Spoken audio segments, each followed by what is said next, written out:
بس یہ تو مشہور حدیث ہے کہ ہر نماز کے بعد آیت الکرسی پڑھنے پر اللہ تعالیٰ یہ انعام عطا فرماتے ہیں کہ پھر اس بندے اور جنت کے درمیان صرف موت حائل ہوتی ہے. جب اس کی موت آئے گی، اس دنیا سے جائے گا، تو وہ سیدھا جنت میں جائے گا. اور آیت الکرسی جو ہے یہ پورے قرآن کی سب سے عظیم آیت ہے، پورے قرآن کی سب سے افضل آیت ہے. ایک موقع پر اللہ کے رسول صلی اللہ علیہ وسلم نے ایک صحابی حضرت ابو المنذر رضی اللہ تعالیٰ عنہ سے ایک سوال کیا. پہلے سورت کے بارے میں سوال کیا، پھر آیت کے بارے میں سوال کیا کہ پورے قرآن کی سب سے عظیم آیت کون سی ہے. تو انہوں نے عرض کیا کہ آیت الکرسی، اللہ لا الہ الا هو الحی القیوم الی آخرہ. تو آپ صلی اللہ علیہ وسلم نے ان کے سینے پہ مارا اور کہا کہ یہ علم تمہیں مبارک ہو. یعنی انہوں نے جو جواب دیا وہ بالکل صحیح جواب تھا. معلوم ہوا کہ پورے قرآن کی جو ہے سب سے افضل اور سب سے زیادہ عظمت والی جو آیت ہے وہ آیت الکرسی ہے. اور آیت الکرسی کے فضائل اور فوائد بے شمار ہیں.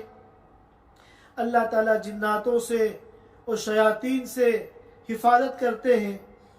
ایک واقعہ ہے جو حضرت ابی بن کعب رضی اللہ تعالیٰ عنہ کا ہے، اور حافظ منذری نے الترغیب و ترہیب میں نقل کیا ہے، اور علامہ البانی رحمۃ اللہ علیہ نے اس کو سند کے اعتبار سے صحیح قرار دیا ہے. وہ یہ فرماتے ہیں کہ میرا ایک مخزن تھا، کیا کہتے ہیں ان کا کھجوروں کا مخزن تھا، یعنی گودام تھا جہاں میری کھجوریں رکھی ہوئی تھی. میں محسوس کر رہا تھا کہ دن بدن کھجوریں کم ہو رہی ہیں. تو ایک دن رات میں نے سوچا کہ میں نگرانی کروں گا کہ کون آخر آ کے میری کھجوریں لے کے جاتا ہے، جو اسٹاک ہے اس میں کمی نظر آتی ہے. تو یہ رات میں چلے گئے نگرانی کرنے کے لیے.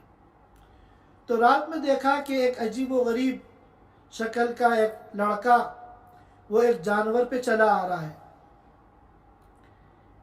اور اس نے آ کے سلام کیا. انہوں نے سلام کا جواب دیا. تو انہوں نے پھر اس سے کہا کہ تم انسان ہو یا جن ہو؟ تو اس نے یہ کہا کہ میں جن ہوں. تو ابی بن کعب رضی اللہ تعالیٰ عنہ نے کہا اپنا ہاتھ دکھاؤ. تو اس نے ہاتھ دکھایا تو وہ کتے کی طرح اس کے ہاتھ تھے، اور اس کے بال بھی کتے کے بالوں کی طرح تھے. تو خیر اس سے گفتگو ہوئی.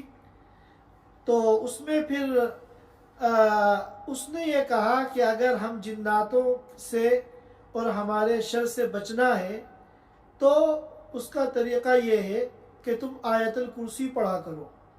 اگر تم آیت الکرسی صبح کے وقت پڑھ لو گے تو شام تک کوئی جن تمہیں نقصان نہیں پہنچا سکتا، اور اگر رات میں پڑھ لو گے تو پوری رات یعنی صبح تک کوئی جن تمہیں پریشان نہیں کر سکتا. صبح کو ابی بن کعب رضی اللہ تعالیٰ عنہ اللہ کے رسول صلی اللہ علیہ وسلم کی خدمت میں حاضر ہوئے اور آپ کو رات کا یہ پورا واقعہ سنایا.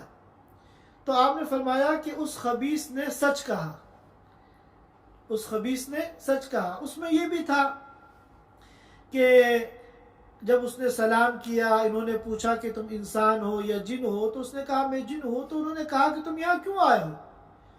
تو اس نے یہ کہا کہ ہم نے سنا ہے کہ تمہیں صدقہ کرنا بہت پسند ہے، لہذا ہم بھی مستحق ہیں، اور ہم جو ہے تمہارے اس مال میں سے حصہ لینے کے لیے آئے ہیں.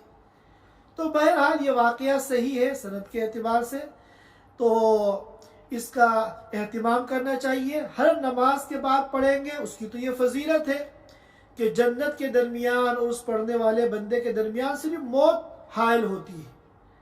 موت کے بعد وہ سیدھا جنت میں جائے گا. اور اس کے علاوہ بھی اس کے فوائد ہیں.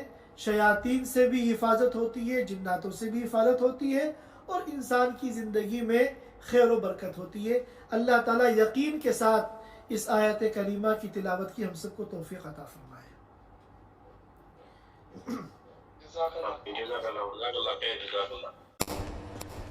Thanks for watching. Don't forget to like, comment, share and subscribe to Al Wahid channel.